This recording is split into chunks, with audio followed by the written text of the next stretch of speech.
All right, good morning, everyone. I hope everyone's doing okay on this Wednesday. Thank you all for being here. We are here to talk about hurricane preparedness. It actually is Hurricane Preparedness Week to get prepared for hurricane season, which starts June 1st. I am just briefly going to go over some housekeeping items before we get into the details of the presentation. You all are muted right now. Don't feel that you have to get on your video. This is more of a webinar setup. Just feel free to just listen into the information. It is very important for us as Floridians to hear. We will do questions at the end of the presentation. Feel free throughout the presentation to type a question to me in the chat box. To get to that, when you hover over your screen, there's going to be a chat button at the bottom middle part of your screen. It'll say chat. You click on that. You can actually individually send me an email. My name's Brittany Cartwright, or you can send it to everyone. Totally up to you, but we will not go over questions until the end. And then to go through our presenters for today, they will be able to talk through some of the key pieces to know in order to be prepared. So we have Howard Altschule, and I am sorry, Howard, if I butchered your name. I totally forgot to ask you about that beforehand, but no, anyway. That was actually perfect. Perfect. Okay, so Howard has been a meteorologist for more than 24 years and is the founder and managing member of Forensic Weather Consultants, LLC. He is the recipient of the coveted and internationally recognized Certified Consulting Meteorologist designation from the American Meteorological Society, which is the highest certification a consulting meteorologist can receive. Howard, we will go through your bits just in a little bit. I want to make sure that every panelist gets some introduction as well. We will have Dave Markarian on the call as well. He is a strategic professional known for getting things done, providing value through advocacy and counsel in challenging legal, insurance, business, regulatory, governmental compliance, energy, and technology arenas with an extensive track record of success in meeting tough challenges. David's track record of hands-on courtroom, appellate, and regulatory legal representation includes winning scores of jury trials, landmark industry and regulatory proceedings, including complex insurance, commercial, and contract cases, and successfully handling cases involving protection of intellectual property, theft of trade secrets, energy and trading, transmission, employment law, and along with nuisance. So we'll hear from him in just a moment. And John Carr is our storm restoration expert. He is Vice President of Restoration Division of R&R Industries, a commercial contractor headquartered in Central Florida since 1948. John will be leading the restoration division from a new office to be located in Palm Beach County. Widely recognized for his restoration expertise, Carr brings many years of experience, having worked on major projects throughout the state, including Hurricanes Matthew, Irma, and Michael, just to name a few. John, without further ado, I'm going to hand it over to you, and thank you so much for being here.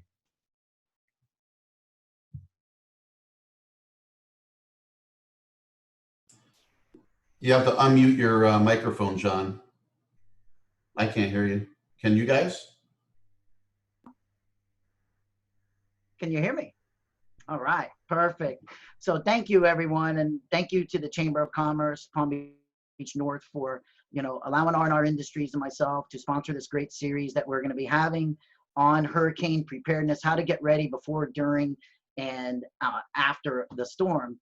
I'm real excited to join the R&R team, with their experience, their in-house crews, from commercial roofing to just doing repairs, their in-house gutter crews, sheet metal shop. I mean, the whole production team has just been phenomenal, and I'm very excited to be part of this team. Very entrepreneurial, and I can't express enough how great this is going to be, not just for me, but for our community as we launch throughout the state and throughout the United States. So stay tuned for some exciting new things at R&R Industries with some different services that we're going to provide, and specifically with the hurricane restoration side. So with that, I'm going to go ahead and go right into today's agenda. So today's agenda is we're going to have, you know, a look at the historical data, what's been going on in our region with hurricanes, and then 2020 hurricane season outlook, which Howard is going to be reviewing this with us and giving us his feedback as a meteorologist. And then some of the actions that we need to take now to be ready. You know, are you making sure you're checking your insurance policy? And what does your property look like? Is your property ready for a storm to, you know, affect the area? And then we'll end with a Q&A. So to start off with Howard, you know, I met Howard many years ago, and I got to tell a quick funny story. Howard's probably like, oh no. So we were down in the Keys fishing one day. We're on this great boat, and we're cruising, we're having a good time, and Howard's looking off into the sky. He's looking into the clouds, and I'm like, Howard, are you okay? You getting seasick? And he's like, no. And then he starts explaining these clouds to me, and I'm like, I have no idea what you're talking about. Does that mean we need to go in? And he goes, no, it means we need to get away from those clouds, because those clouds, watch how they're going to form. And he literally, the clouds did exactly what he said they were going to do. So it was quite interesting. So that's my brief intro of Howard there. So on this slide, this is going to show you what's been going on, the hurricanes that have impacted Florida since 2000. So it's been roughly 9 storms. By the way, out of those 9, half of those have hit and affected Palm Beach County since 2000. So if you look at it, we have 9 storms that have hit, and more than half of those have affected our area. I want to talk a little bit, and Howard's going to go through these with me as well, but I want to talk a little bit, make sure everyone knows. Look at the close calls we've had. Hurricane Matthew, Hurricane Dorian. If you take a look, that little blip that you see there, that's pretty much Palm Beach North. I tried to get it right on to Palm Beach North, but that's Palm Beach North. And if you look at all the storms that are just east of us, just one tick closer, and those would have made landfall. And with Hurricane Matthew, there was millions and millions and millions of dollars worth of damage done to the state of Florida by Hurricane Matthew. And as you can see, it didn't even essentially make landfall, as they say. This next slide is really what a mess, right? So this is the one I want Howard to talk about. This is hurricanes and tropical storms since 2000 that have affected Florida. So Howard, when you see this, you know, as a meteorologist, what do you think of when you see this? And tell me a little bit about why we're seeing so much activity. Well, it's a spaghetti plot map of past historical hurricane and tropical storm tracks. And it makes sense. It goes back 19 years. And there's been a lot of activity. I mean, this includes Hurricane Francis, Katrina, Jean, you know, 2004, 2005, Gordon, and a lot of other ones that moved up the coast. Hurricane Michael is included last year, as well as other ones that didn't make landfall. But one thing you'll notice, you'll see that most of these either come from the bottom right part of your screen, which are tropical Atlantic kind of Cape Verde hurricanes or tropical systems. Those tend to be the most powerful because they form as tropical waves coming off of the African coast, and they have a ton of time to strengthen and organize with all the warm water of the Atlantic Ocean. But right in the middle of the Gulf of Mexico, you see a bunch of them that originate right over the Eastern Gulf. And, you know, that's a big threat as well. I remember Charlie. Yeah, there's Charlie right there. Perfect, 2004. That was a beast going into the Fort Myers, Naples area. And, you know, it really intensified over the southeastern Gulf of Mexico right before it made landfall. So you have, you know, 2 areas. One is the Gulf of Mexico, where tropical systems can form.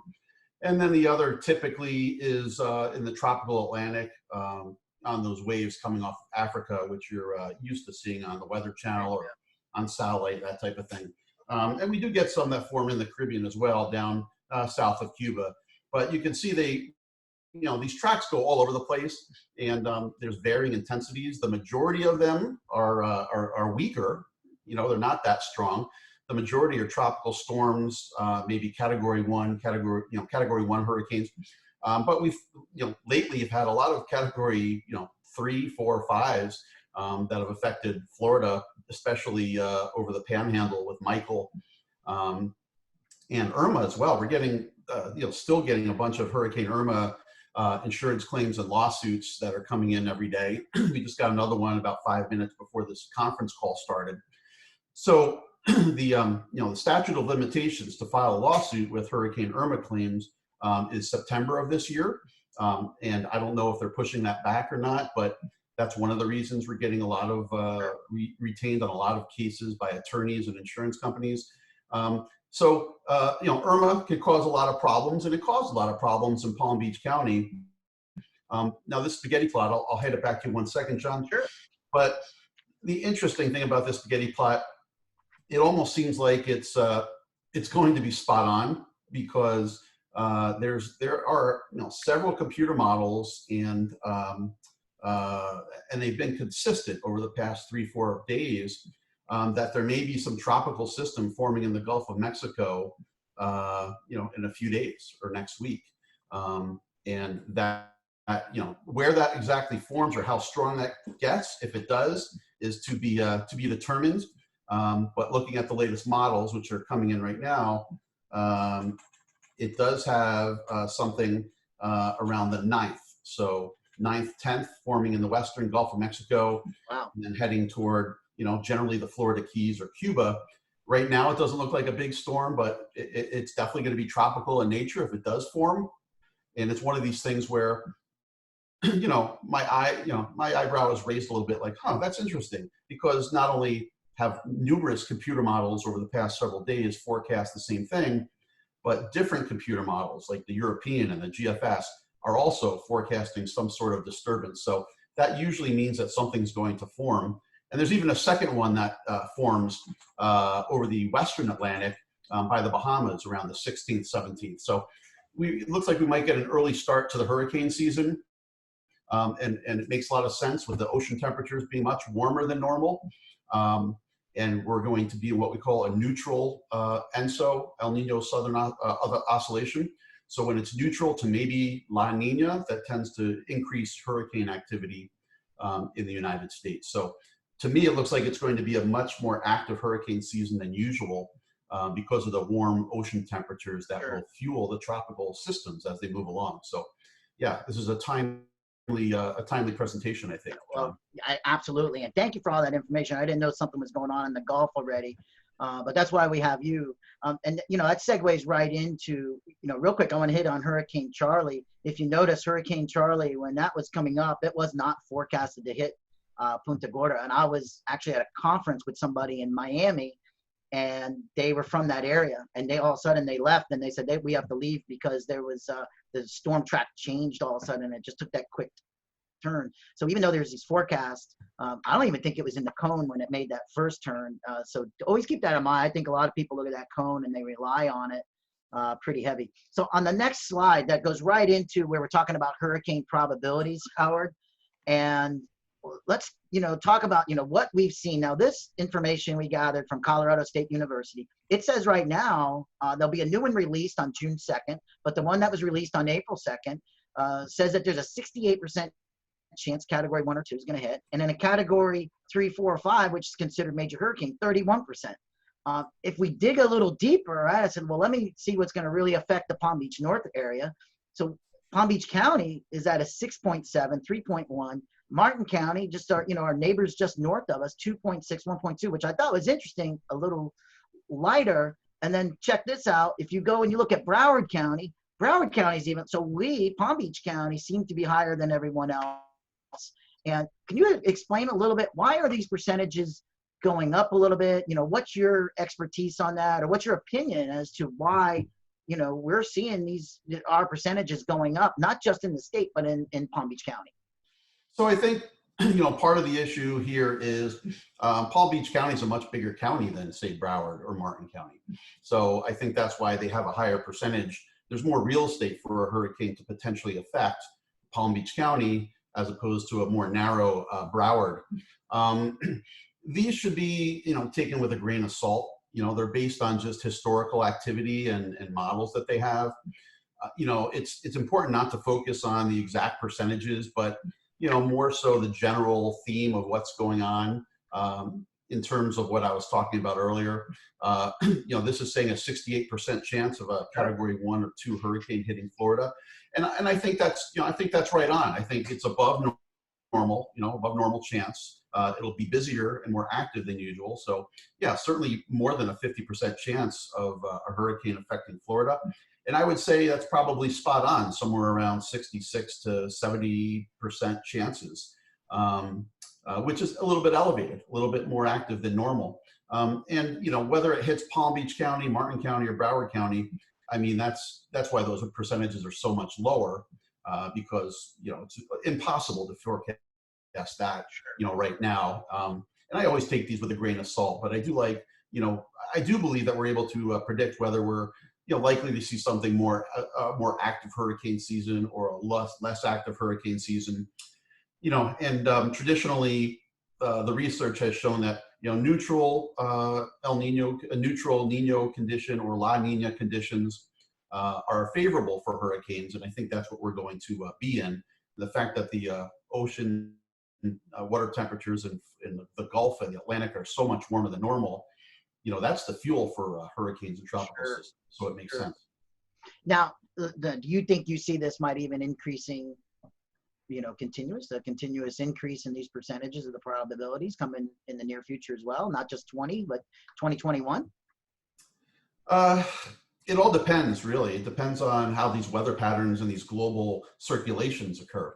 I think this type of air mass where Florida is going to stay hot and humid and potentially tropical, with tropical activity, I mean, that's going to continue into the fall.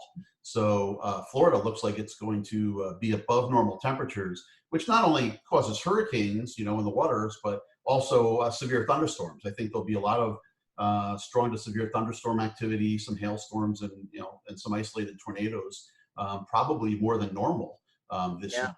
And we're already seeing that. We had a couple events last week and the week before. So yeah, I mean, it looks like this type of pattern will persist at least through September, October, and then we'll have to see. Things usually shift as, you know, as weather patterns move, you know, from different parts of the year to the other. But it looks like this is going to stick around through the early fall. Yeah, absolutely. And, you know, to that point, I don't think I've lived here all my life. I think I could count how many times I've seen hail in Palm Beach County. On one hand, and then last week we had it twice, or the week before. And, you know, when I was doing some assessments on some buildings, you could see where there was hail there, and some of it was, you know, quite large. Most of it was that softer hail, but I'll tell you, it's interesting to watch that because we had never seen that this far south. Now, Martin County had some hailstorms, you know, 5 years ago or so that impacted them pretty well. Do you think and that's a perfect segue into my next question for you here. Can you give us one tip as a meteorologist when it comes to weather, not just hurricanes, but whether it's hail or, you know, all of a sudden in the afternoon here in Palm Beach County or in South Florida, you know, 3 o'clock rolls around. You know, I remember growing up as a kid, we knew we didn't even need to look at what time it was at our watch. We could just look in the sky and, oh, it must be around 3 o'clock because these storms would come from the west. So if there's one tip you could give us about weather in our area, what would it be, Howard? It's the old cliche, you know, pay attention to the warnings.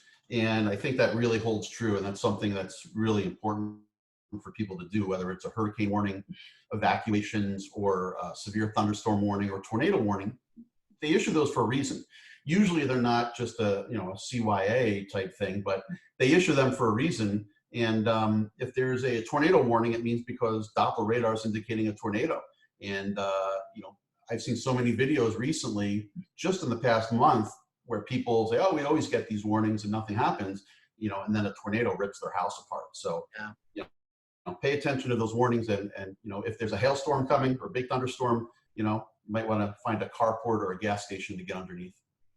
All right. Well, great. Well, Howard, thank you. Hopefully you can stay on for the rest. I know you're really busy working on all these cases from, you know, these hurricanes, and so I appreciate it, and I you know, appreciate our friendship, and I look forward to working with you.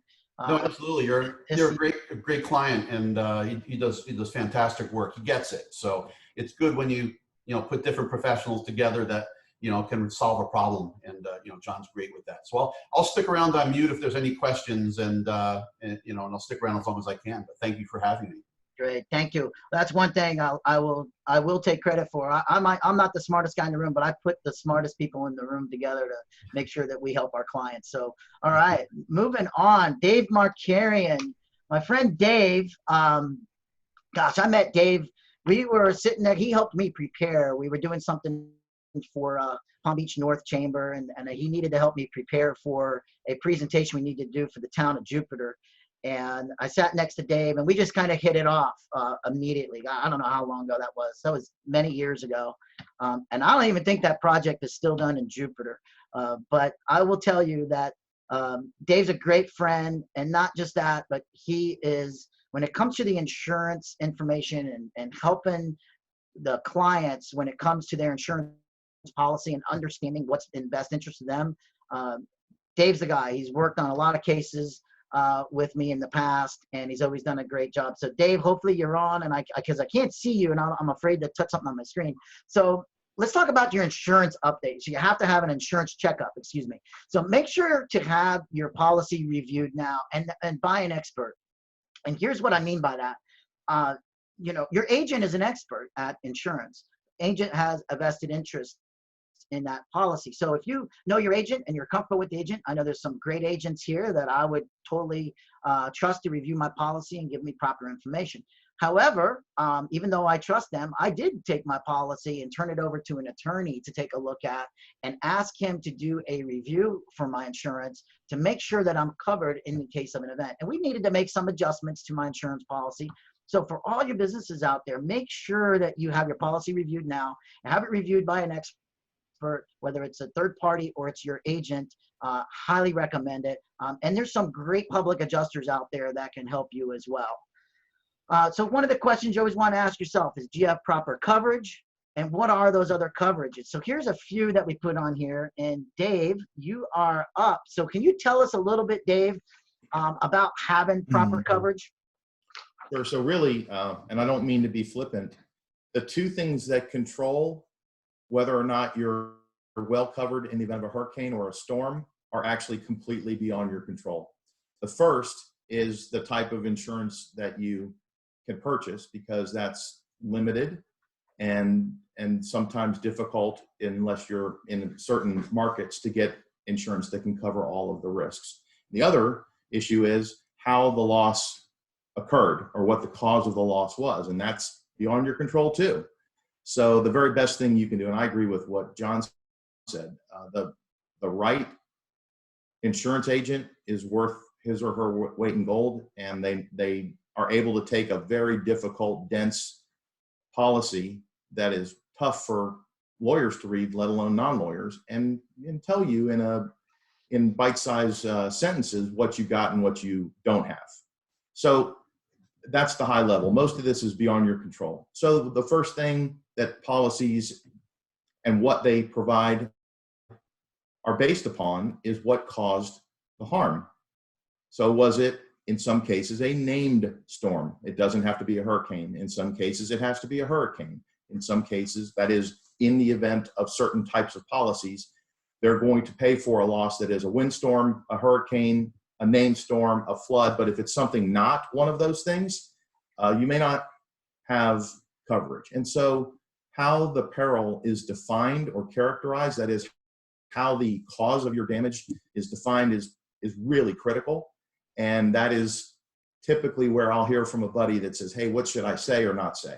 And that's really important. What you put on paper is even more important, but how you report the cause of the loss is important. And if you know what your policy says, the odds go up that you'll say the right thing when you make that phone call. So it is very good to know what you do and don't have. And then the second thing that they'll look at is what the damage that is at issue, exactly what caused it. Was it wind? Was it rain driven by wind? Or was it storm surge? Or was it flood?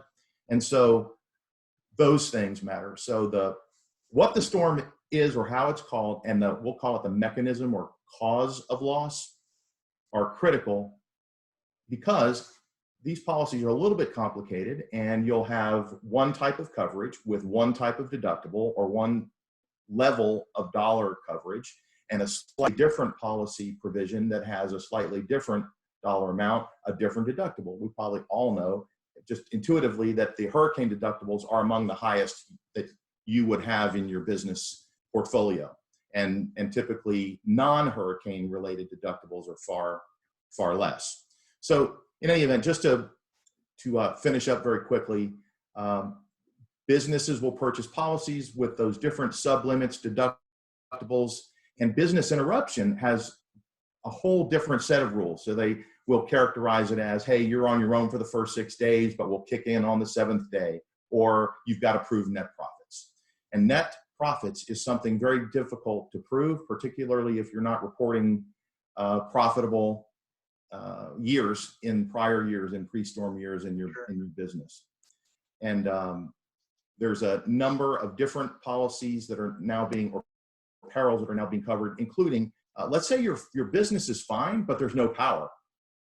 So you don't actually have something like a storm causing your business to be out of business, but you just don't have the necessities that you need in order to run your business. And there's coverage for that.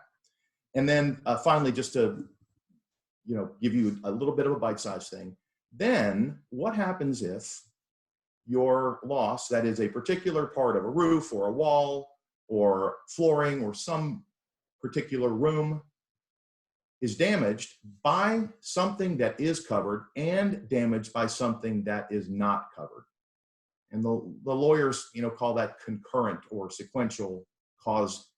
And the rest of the human beings should just call that there's two different reasons. So if there's two different reasons why damage occurs, that is a fertile ground for people to pick through, what was what, and it's really based upon opinion because you can't actually be there during the storm to know what occurred.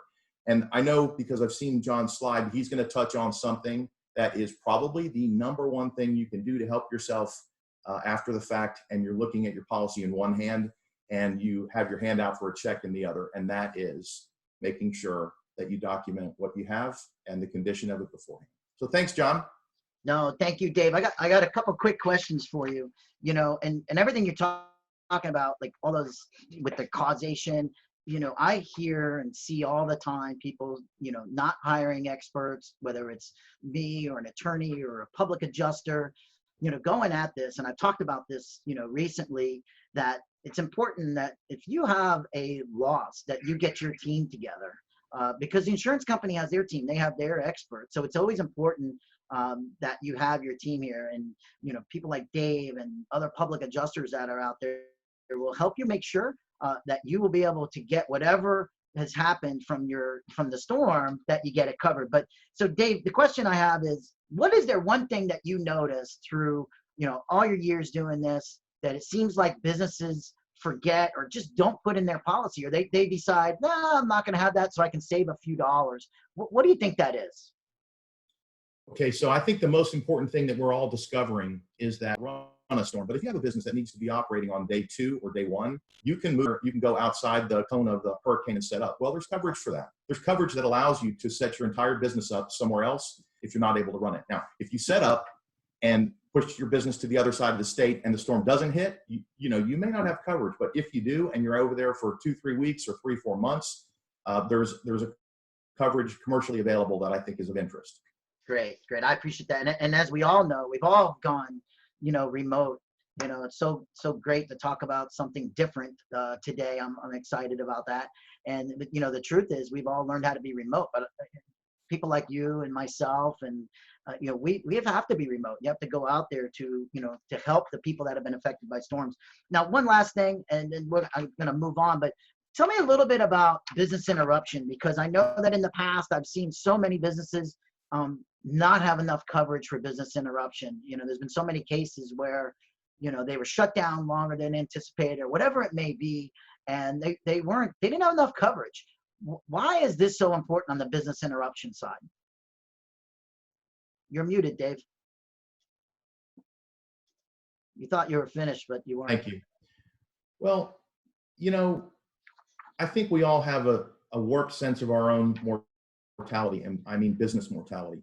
Something exceeding 70% of businesses that go through a direct hit never reopen. 70% of small businesses never reopen. So you can imagine for those that do reopen, or for those of us that lived through Andrew or a storm that was very consequential, you know, you're looking at coverage that's going to run out after about 3 weeks. And so you have to be careful that you've purchased enough coverage and have thought through, you know, what does it cost you to run your business? Because here's the thing, the first thing any responsible business owner does is make sure his folks are okay, make sure they have cash. If the ATMs are down, are they covered? Are they going to get paid? So that's the number one thing. Are your people going to be able to eat? First of all, are they safe? Then can you get them through the time it takes to get business up and running? So calculate that. And I think, you know, that's the right number. Yeah, thank you. I think that's so important that people realize that. Take a look at your policies now. Now's the time to do it. You know, you heard Howard talking about a storm being out there. So there's a lot of reasons that the insurance company won't change coverages when there's storms out there that are active in the, you know, in the Gulf or the Atlantic. So make sure you get with an expert. At the end of the slide, you'll have all three of our information that you can reach out to and ask them. And I didn't ask Dave this yet, but I'm sure he's gonna. We were gonna offer someone one business that we're gonna pick to do a free policy review. Hopefully, you're okay with that, Dave, just so they can get an idea of it. Sure. And because that's important, make sure your policy gets reviewed, and we're going to talk about that on how you can get a free policy review from Dave for us. All right, so now, thank you, Dave, I appreciate it. So pre-storm property assessment, what is this and why do we want to do it is what I want to talk about. And this is kind of where I come in. I do bring this whole team of people with me to make sure that your property is properly restored. But basically a pre-storm property assessment is we go out, we take a look at your property, we document it with photos, we give recommendations. We might see things that we know the insurance company will look at and use it as a denial mechanism to your claim if and when a storm hits. So this assessment will actually prepare you. So it's pretty much a few-page document that we'll put together for you and make sure that you have it so that when a storm hits, you're ready to go. That it will be able to help, whether it's your public adjuster, your attorney, or myself, or whoever it may be, when you file a claim on your commercial business, you know, how do you make sure you protect yourself? Usually takes a couple hours on site, takes a few hours to write up the report, and then we'll present it to, you know, the decision makers of the company as to who, you know, who handles all the insurance stuff. And then why have it? Well, I will tell you, working all these storms over the years, you know, denials. Insurance companies have denied a lot of claims. They've paid a lot of claims too. I'll give them credit for that. But most of them, when they deny, one of the biggest things I had seen with the denial was Dave said it was pre-existing. That it was one of the biggest things I'd hear. Oh, it was that way before. It was pre-existing. And if we didn't have the documentation to prove that it wasn't pre-existing, it was an uphill battle. It was very difficult. So this will help you document it to what it exactly looked like prior to the storm, so that we can help you bring it back to the pre-storm condition.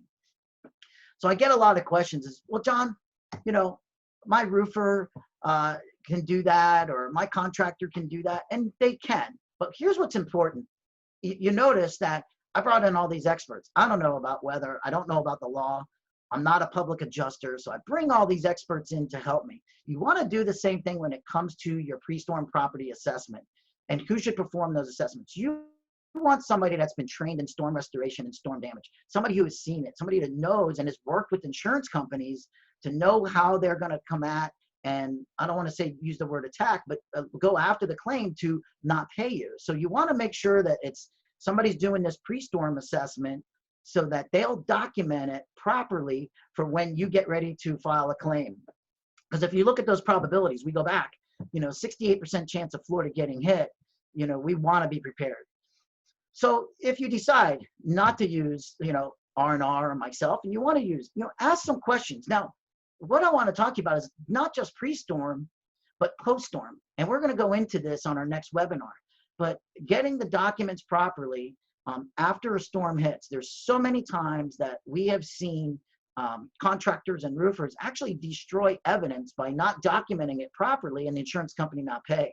So here are some of the questions that you want to ask a person that is going to do a pre-storm or post-storm inspection for you. So what certifications do you have? You'll see on the slide here, these are some of the certifications that we hold.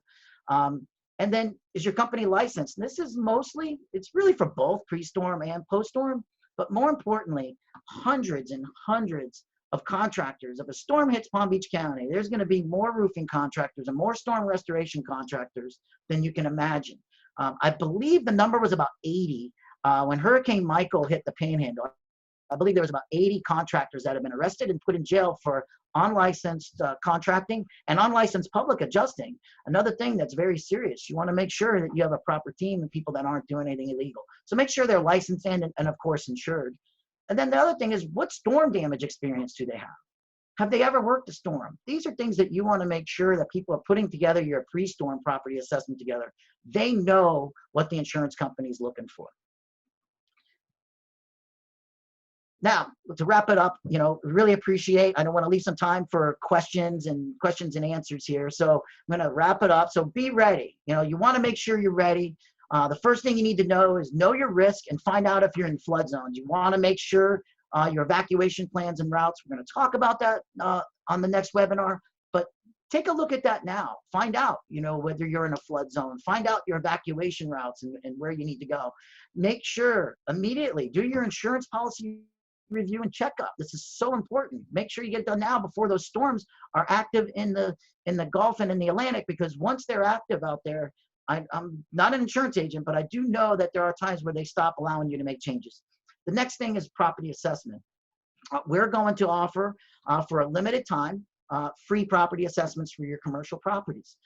It is a limited time, and now Dave has graciously said he's going to do an insurance policy review for us as well. So for this period of time, this is when you want to do those property assessments before any storms hit. And then our upcoming webinars that we're going to have, we're going to talk about flood zones, how they may impact you, and develop a workplace emergency plan. This is so important. You need to have your business ready for this emergency. It's not just your home, but it's also your business. Put together a workplace emergency plan. Start gathering your supplies now. Most of us that are from Florida know what supplies we need, but we're going to talk about that more. What to do right before and during a storm. So important that you're prepared. And then after all that happens, what are you going to do after a storm? Be ready. The most prepared people will make sure that their property gets restored and get back to work and get back to generating revenue as quickly as possible. So I want to thank everyone for being here today. We have some time for questions and answers. I think I'm going to turn it back over to Brittany. Here is our contact information for everybody. So please feel free to reach out to us directly if you have any questions you want to ask us offline. And at R&R Industries, that's where we protect you, we protect your investment, and we do make a difference. Thank you to the Chamber, and I turn it back over to you, Brittany. Wonderful. Thank you. Okay, so now is the time for Q&A.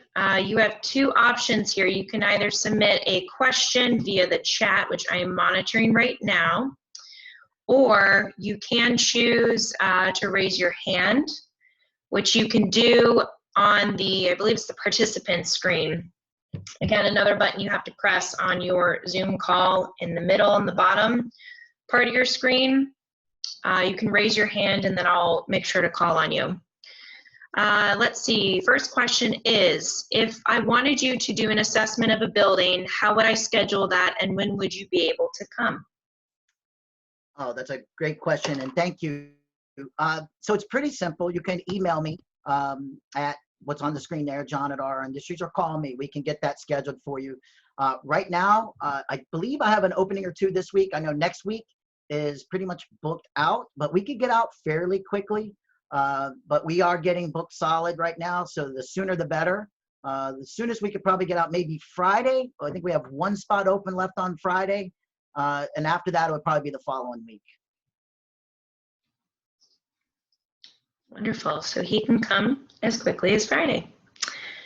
Okay, let's see. Just gonna look through.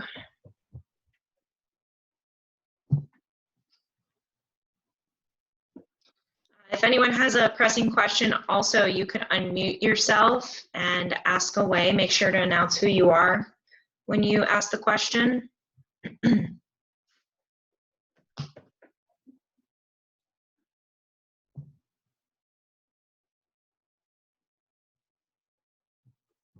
Don't be shy. Hey, John, it's Chip. I have a couple of questions. Oh man, that scares me when Chip Armstrong has a question. I said a couple. You should really be scared. So if I have a customer who wants to schedule an assessment, whenever you do it, how much time do you typically need? Let's say it's a 7,000 square foot building. And do you need access to the roof and all that stuff too, I would assume, right? Yes, Chip, thanks. That's a great question. So depending upon how, like, so 7,000 square foot, you're looking at a couple hours. We would need access to the roof. A lot of times we'll request some access to the interior as well to take a look at a few things, mostly exterior, but it takes a few hours to do, between 2 to 3 hours on that size of a building, and we would need access to the roof. Thank you. Thank you so much. You said you had another question? You answered it all. Oh. Thank you, Chip.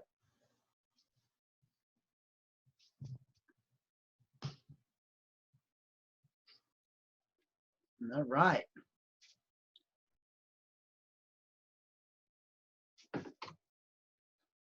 Hit the wrong button there.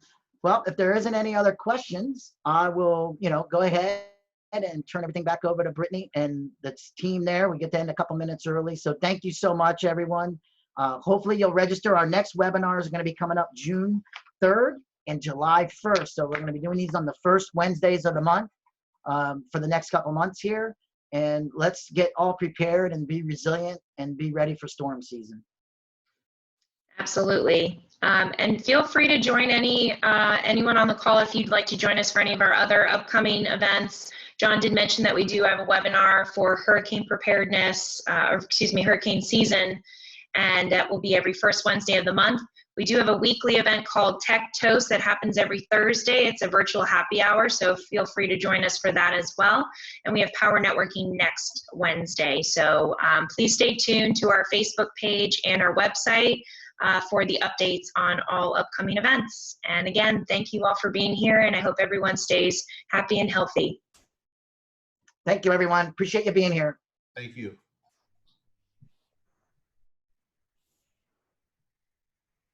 Thank you. We miss everybody. Please be safe.